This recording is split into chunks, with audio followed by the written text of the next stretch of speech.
To think last year I didn't even do 4 laps total. I just dropped back all the way to like second. Just didn't qualify. We had a few engines blow up. I swapped 3 engines that day, so it was a little bit tough. It was like the longest 35-minute moto of my life. It's pretty much just who can suffer the longest.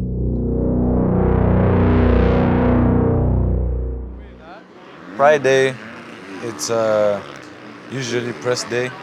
We actually watched press, so we're watching the guys getting information from what we see when they ride. We walked the track actually with Tyler Bowers, Jeff Walker and his father. Yeah? How many hours do you think a whale can hold its breath? A whale. A whale. I think a few days. 5 minutes, bro. You lie. Most whales die from drowning. Is that insane? Dolphins considered. It can't be 5 minutes, doesn't make sense. How does that thing sleep at night? A few minutes to over an hour. But still, 1 hour? I'm with Stab. I thought like days. I thought days, man. What the hell? Down there for... I thought it was like a fish. I didn't think it had to breathe. No, man. Definitely not like a fish. So like the edges are good, dude. Like these markers, look like this. Yeah. Fucking run them over. Just not go past the markers, right? But if this is super rough, fucking run those markers over, right? Like push the limits. Yeah, run them right. If you're running them over, you're not off the track. I'm pretty sure if anyone rides knows Tyler Bowers, so he was showing us lines. It's cool to have someone like that because they can share their knowledge with us. To have him there helping us, showing us how he thinks when he does it, it's sick. So Jerome said I should ask you everything, Tyler. So how do we get girls? You gotta go faster. I'm joking. The goal for qualifying for these guys is to get a good gate pick for the motos, especially here at Southwick. The start straight is super skinny, so the goal is to get a good qualifying spot so we have a good gate pick and give themselves the best opportunity in Moto 1.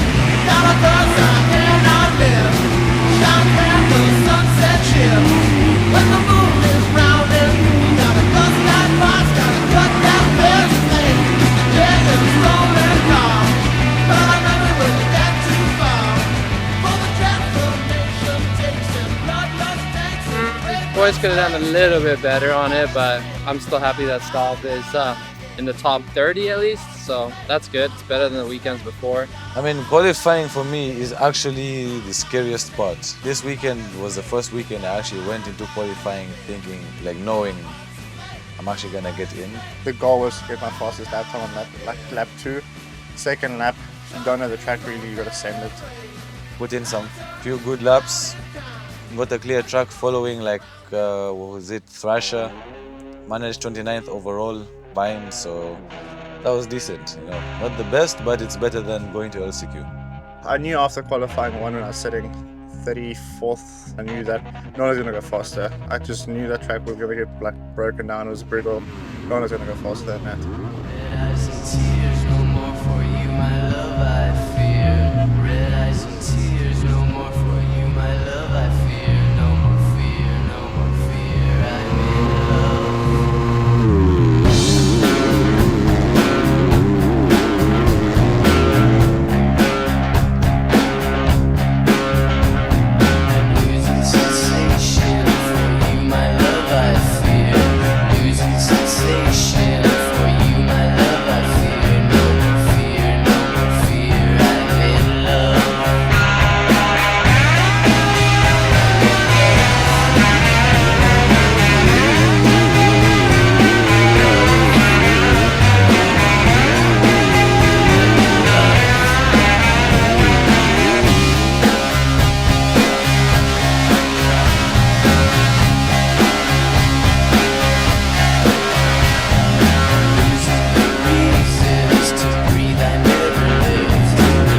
much better fucking 25 minutes, dude. Way better till the end there. Fuck yes. Scored a point. No, it was high, man. Those first laps were really good, dude. So that is, the more times you race up there, the easier it's gonna get. So Moto 1, I had gate pick 29. I just went fully outside. I didn't want to get caught up in the inside carnage, and it worked. And I think I was 18th in the first lap, put my head down, passed to 15th, pushing that pace, the top 20 pace for the 35 minutes. I've never done that, so especially in the sand with all the guys, it's new environment for me. So obviously I kind of faded at the end and ended up 21st in that moto, 1 point, not the worst. I feel like I'm gonna feel like it's like bending myself. So literally, I can't run up that dump. As soon as I land, I'm just like this. Was it better in qualifying? Yeah, that's right. I don't know if that 105 save or what. I didn't even know my forks were flat. I thought it was on that first line. Well, 105 is gonna make it feel a lot freer in the back, and it's gonna fucking set the front end. So the front does not dip like in a corner. I can't rail a corner because it feels like I can't turn it. It's just like it's like a Well, yeah, you made it like this. So now it's gonna be fucking riding up here. It's literally fucking like scary. Moto 1, actually funny enough, I went out for the side lap and I did not feel comfortable with my front end, and I knew then, like I already knew like my forks were too high, the front was washy. I asked my mechanic, like, was the fork level always here? Went for the race and bad start because I was so far inside. I was stuck behind all the riders, putting on my tails, had nothing left.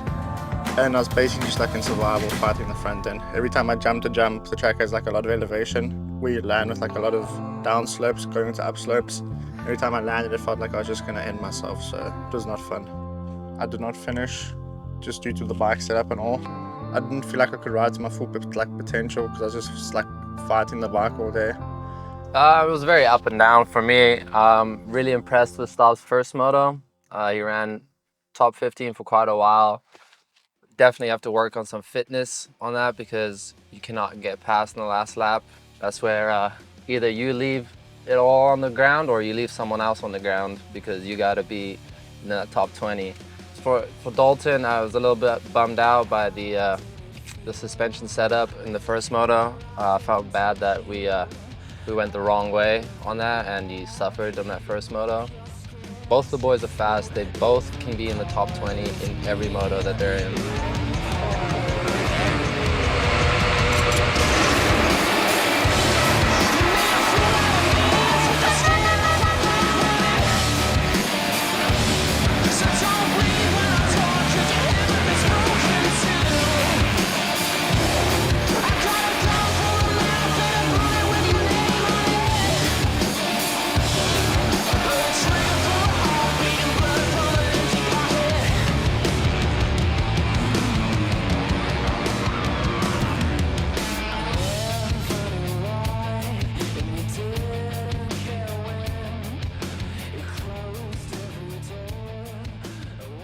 Then I was struggling with my bike. I had it was weird. I've never had this problem before. It just came this weekend. It would like kind of cut out. I pulled into the pits to tell my mechanic that something's not right. I tried going back out again and the same thing kept happening. It's every face, every bump I would hit, it would kind of cut out, and I hated it, but I made the decision to DNF that moto because it was getting a bit too unsafe. You know, when you start getting tired and the bike's not working the way you want it, it can be dangerous. So pulled the plug on the second one. I've got 39th gate pick, so I was literally facing 100 spectators. So I tried to let everyone go and try to cut to the inside, as you can see, maybe put on the footage. And when I hit the first corner, I thought my thing was going to work, but actually I had people fall in front of me, so I hit a guy. Caught up, I was 32nd, and I just knew if I kept that speed I had, I would eventually catch like a few riders in front of me. But I was also suffering. Eventually, with 5 minutes to go, I caught 3 people, moving up to like 29th. This week we're gonna figure out Stav's race bike. We should never be having electronic problems or problems where the bike's bogging. We do so much work to race, and if we can't race, there's no point. So this week's just gonna be a lot of trial and error to see how we could get that out of the bike. We're about to drive 9 hours off to Michigan right now. Base off at Jeff Walker's place in Michigan probably, and go ride some nice tracks out there by Redbud and get them a little bit more in tune with the dirt out there, get everything off of the sand, back onto hard pack, and yeah, see how they go.